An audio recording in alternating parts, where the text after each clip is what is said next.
Welcome back, friends, to your daily dose of ancient wisdom. We continue our reading of Srimad Bhagavatam, Book 1, Discourse 16, Conquest of the World by King Pariksit, and the dialogue between Dharma, the God of Piety, and Mother Earth. Sutta continued. After the ascent of Pandavas to heaven, King Pariksit, who was a great devotee of the Lord, ruled over the earth according to the instructions of the foremost Brahmanas. He possessed, O Saunaka, the same noble virtues as had been predicted by expert astrologers at the time of his birth. He married Airavati, the daughter of Uttara, his own maternal uncle, and begot through her 4 sons, Janamejaya and others. Please note, it seems it was customary among the princes in those days to marry the daughters of their own maternal uncle, which is otherwise regarded as incestuous and prohibited by the scriptures.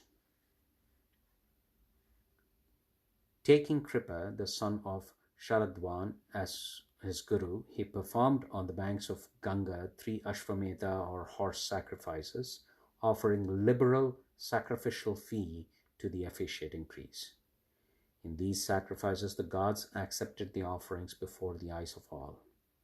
Somewhere in the course of his conquest of the world, the hero caught and subdued by his superior might the spirit of Kali age, who is in the form of a Sudra, was disguised as a prince, striking with his foot a cow and a bull. Shaunaka said, why did the king merely subdue the spirit of Kali age in the course of his conquest instead of killing him outright and thus ridding humanity of his evil influence once for all? For though disguised as a prince, he was after all a vile Sudra who took it into his head to strike a cow and a bull with his foot. Therefore, O Blessed One, tell me all that if it is connected with the story of Sri Krishna or with that of the saints who taste the honey flowing from his lotus feet. Of what avail are those idle discourses in which life is wantonly spent? For the good of the mortal men who, though short-lived, are yet eager to realize the truth, the all-powerful God of death has been invited here to perform the propitiatory rites. Nobody will die so long as the God of death is here. That all-powerful God has been invited by the great sages so that even in this mortal world people may get to hear and enjoy the ambrosial discourses depicting the sport of Sri Hari. The lifespan of an unfortunate men of this world who are dull of understanding and short-lived too is frittered away in sleep by night and in frivolous pursuits by day. Sutta said, while Pariksit was living in the Kuru Jangala country, he heard the unpalatable news that Kali had entered the territories protected by his army, and accordingly took his bow, fond of war as he was, mounting his well-decorated car, driven by dark horses and bearing an ensign with the device of a lion, he sailed forth from his capital for the conquest of the world, surrounded by his own army consisting of chariots and elephants, horse and foot. Even conquered Bharadwasa, Ketumala, Bharata, the northern Kurus, Kimsupura, and other countries. He levied tribute from them. Everywhere he heard the people sing the praises of his high-souled forebearers, the Pandavas, revealing at the same time the glory of Sri Krishna. He also heard the story of his own deliverance at the hands of Sri Krishna from the fire of the missile discharged by Ashwatthama, the son of Drona, as well as of the cordial relations existing between the Vrishnis, the Yadavas, and the sons of Pritha, Kunti, and the latter's devotion to Lord Keshava, Sri Krishna. Highly pleased with them, those who sang these stories, the noble-minded emperor bestowed on them costly garments and necklaces, his eyes wide open with joy. Hearing how Lord Vishnu Sri Krishna had played the role of a charioteer to Arjuna, attended the councils of the Pandava, waited upon them, played the friend and ambassador, kept watch outside their camp at night in the pose of a warrior, followed them as a waiter, eulogized Yudhishthira, and bowed to him only himself, but caused the world bow at the feet of his beloved Pandavas, made them worthy of adoration for the whole world. The Emperor Pariksit developed devotion to his lotus feet. As he was thus following in the footsteps of the forefathers from day to day, in the course of his conquest of the world, a strange incident occurred not very far from his territorial limits. Hear of it from me. Hoofing about on one foot in the form of a bull, Dharma, the god of virtue, saw Mother Earth in the form of a cow, shorn of her luster and bathing her cheeks in tears like a mother that has lost her child, and inquired her as follows. Dharma said, "Are you keeping well, good lady? With your somewhat withering face, you look quite pale. I perceive there is agony in your heart. Do you grieve for some relation living at a distance from you, madame? It may be you are sorrowing for me, deprived as I am of 3 of my feet and left with but one. Or you may be feeling sorry for yourself, knowing that the Sudras are going to rule over you hereafter. Or you are grieving for the gods and other heavenly beings that have been robbed of their share of offerings in the sacrifices. Or do you sorrow for the people who are suffering due to Indra, the god of rain, withholding rain? Do you feel concerned for women who are unprotected by their husbands, or for children who are being persecuted by their own parents as if by man-eating demons? Or are you sorry for the goddess of speech, the Vedic lore, that has fallen in the hands of Brahmanas of reproachful conduct, or for the foremost Brahmanas who are in service of royal houses that have no respect for Brahmana race? Again, do you grieve for the fallen Kshatriyas dominated by Kali, or for the kingdoms that have been devastated by them?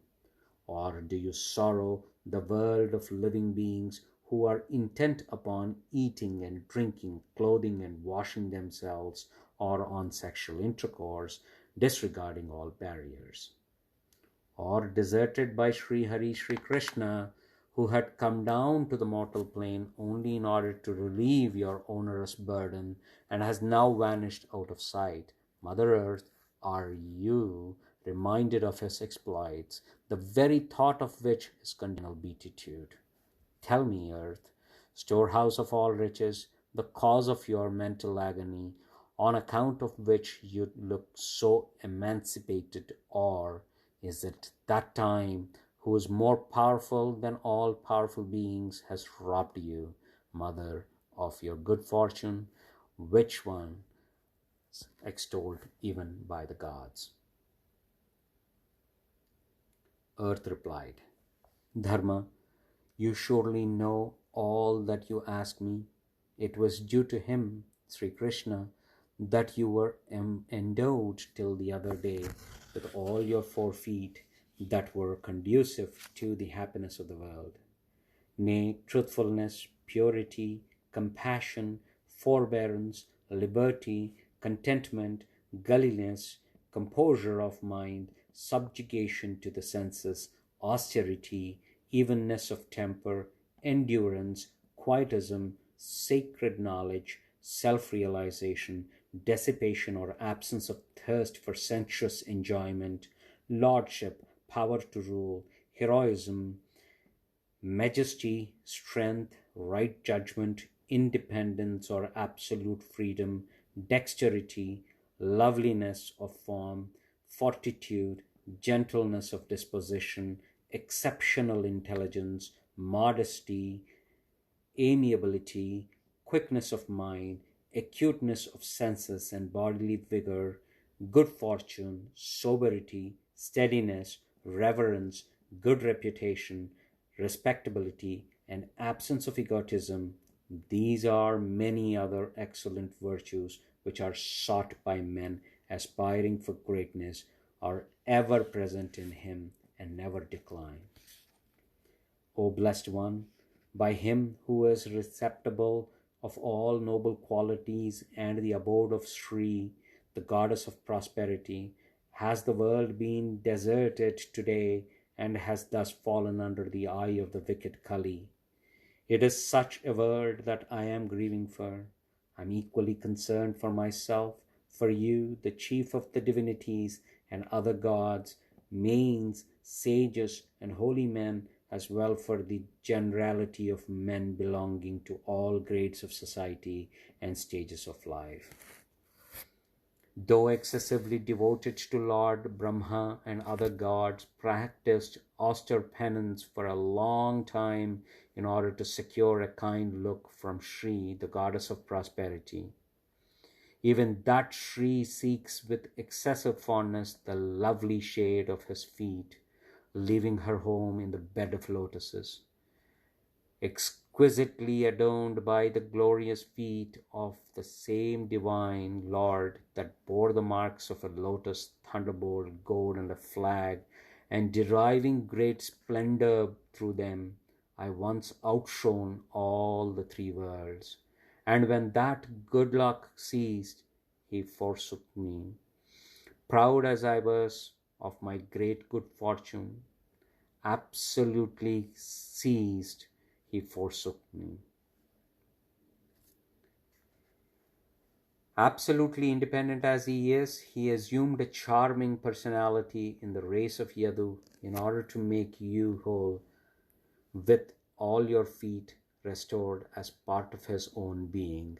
By his own might, finding you grieved at the loss of your 2 feet, may he remove my oppressive burden in the shape of 100 Akshauhinis of king who belonged to the demon race in their previous incarnation. What woman could bear separation from that supreme person who stole away in his endearing looks, bright smiles, and sweet words, the patience as well as pride of loving and proud ladies like Satyabhama and others, and adorned by those footprints, I felt a thrill of joy. As Mother Earth and Dharma, the god of virtue, were thus talking, the royal sage Pariksit arrived at the bank of Saraswati, where it flows towards the east.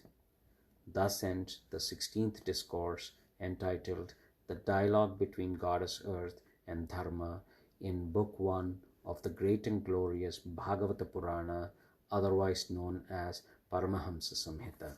Thank you.